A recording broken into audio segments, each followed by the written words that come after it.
You know what, to be honest, no, let me be honest. I haven't even seen this footage yet because I'm recording this outro before I've even seen the footage. But I know that the Eosm is going to do a bang up job against the Sony FX30. I just know it, I know it already.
So that's it, guys. That's the side-by-side footage of the Eosm with the basic kit lens 18 to 55 and the Sony FX30 using the Sigma 16mm 1.4.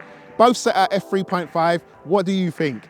I know, you know what, to be honest, no, let me be honest. I haven't even seen this footage yet because I'm recording this outro before I've even seen the footage. But I know that the Eosm is going to do a bang up job against the Sony FX30. I just know it, I know it already. So you guys let me know what you think, but I already know the answer. In that sense, with my little bling now, got my bling here. Look at this, look at this. I've got some P. Diddy bling. Later.